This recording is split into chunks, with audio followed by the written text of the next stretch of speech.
The extortion empire of the Big U enterprise was apparently just the tip of the iceberg when it came to the crimes committed by the alleged leader of the Rollin 60s. The 2025 criminal complaint would shockingly allege that Big U kidnapped and murdered a victim named as RW in response to disrespect from that individual, but the truth of that story is much darker than anyone could have possibly imagined. The young man in question was named Rayshawn Williams, a young football player who had personally been coached by Big U and was a close friend of his son, who went on to play for the LA Chargers in the NFL. Highlights of Rayshawn playing had circulated online when he was still a teen. Previously touted as a talented player to watch, his career was slowed by a knee injury that had him off the field for a whole season. He was apparently being courted by UCLA until his injury, and by 2018 he would officially no longer be on the team. Big U had reportedly not only coached Rayshawn in football growing up, but Rayshawn actually lived with Big U and his family for a brief period during high school, with Big U actually kicking him out after he stole a chain from his son and wore it to school. But despite the apparent brief fallout, Big U was allegedly still playing a supportive role in Rayshawn's life as he tried to find another career path following his football injury, and it would seem that he decided to give music a try. Rapping under the name Young Judah, from May 2020, he would tease his upcoming musical debut in the form of an EP called Golden Dreams, which dropped in June 2020. Clearly an aspirational title, Rayshawn had high hopes for his rap career, continuing to tease his project as months went by. Unfortunately,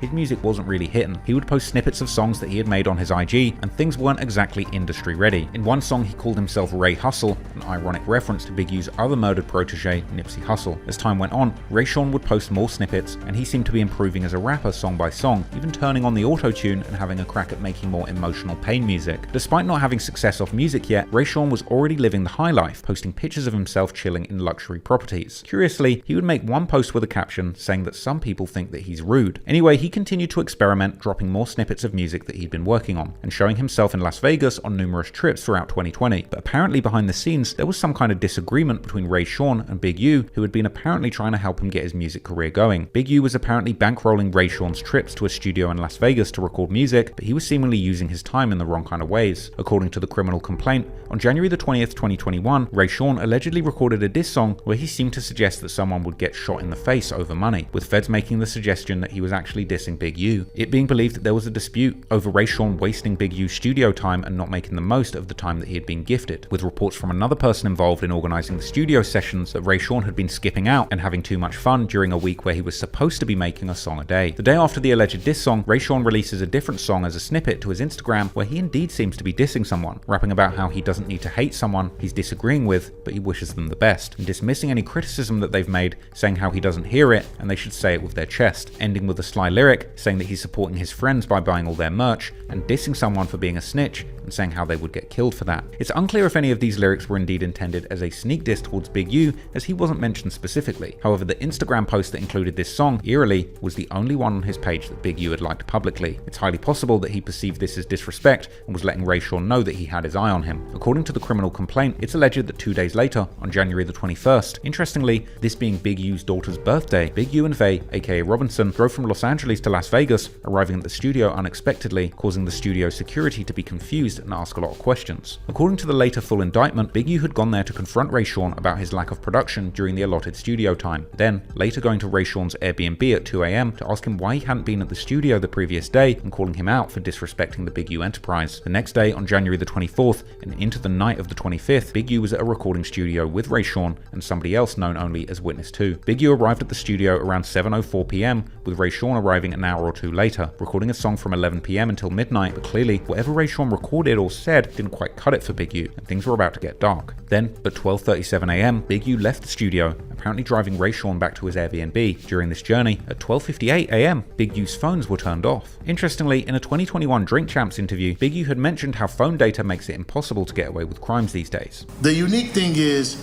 because of the way we are right now, we'll never have these stories. Because the camera ain't gonna let it, the one on the street corner. The phone ain't gonna let it, the one that's telling everything.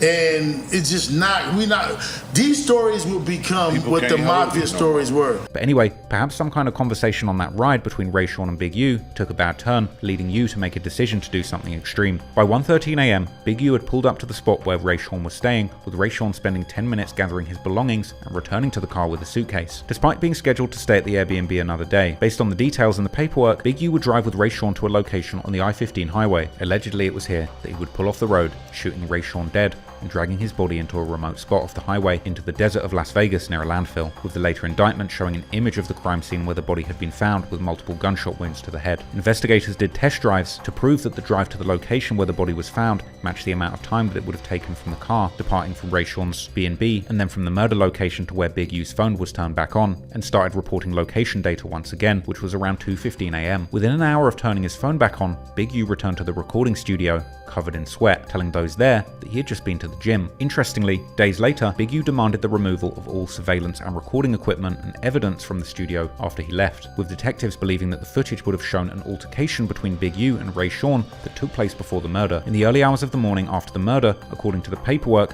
Big U would leave Las Vegas for Los Angeles, with North Las Vegas Police Department agents discovering the body in the desert near the Apex landfill the following morning, with cops immediately theorizing that the murder had taken place right at the side of the I-15 roadway based on their discovery of blood and drag marks leading to where the body was found. A News 3 Las Vegas article would immediately report the news, telling the public how the police had received a call from a member of the public who found a body laying in a deserted area near Las Vegas and Clark Peterson Boulevard near the Apex. This is a barren and open desert space, which while deserted, doesn't seem like a place a body would be hard to miss out in the open in the daytime, but it's likely that Big U drove off this unmarked verge on the edge of the I-15 in the darkness of night, thinking that this would be a remote place to drag and leave the body, perhaps not realizing that this was right next to quite literally the largest and busiest landfill in the entire world, with Big U arriving back in Los Angeles an hour after the body was found in the Vegas desert. NLVPD would break the tragic news to Rayshawn's mother, who provided more backstory, telling them that Big U and Rayshawn were close and how he would usually call his mother weekly, but after the murder, the calls abruptly stopped, and Rayshawn's mother had apparently called Big U to confront him after the disappearance of her son, with Big U denying that he'd seen or heard from him. Big U even tried to cover his tracks by replying to an Instagram DM from Rayshawn the day after the murder, but nothing happened for 2 years it would seem, and what's really fascinating is that Big U was right back to business after this alleged incident, arriving back to Los Angeles and beginning to promote his upcoming documentary, Hip Hop Uncovered, due to be released in a matter of weeks on FX. Meanwhile, the Crenshaw High football Instagram page would announce the death of their former wide receiver Rayshawn Williams. His teammates would pay tribute to him in their Twitters, but curiously, Big U didn't once acknowledge the death of this young man who had been so close to him and his family for years. Weirdly, Big U never acknowledged this death of someone so close to him, but when Gilly's son Cheese was killed, he made a heartfelt post on the Unique Music account pleading, "Why are we losing our sons to the streets?" But then again, this could have been trolling, as Big U in the 60s were rumored to have robbed Gilly and his son years earlier, and U would post other tributes to other deceased youngsters that his friends had lost, but curiously, nothing about Rayshawn. But as the days went on, Big U would continue to promote his upcoming FX documentary. He was enjoying his newfound fame, posting a clip of himself getting lint rolled by the wardrobe department, showing the world that he was now a superstar 60. You did it before?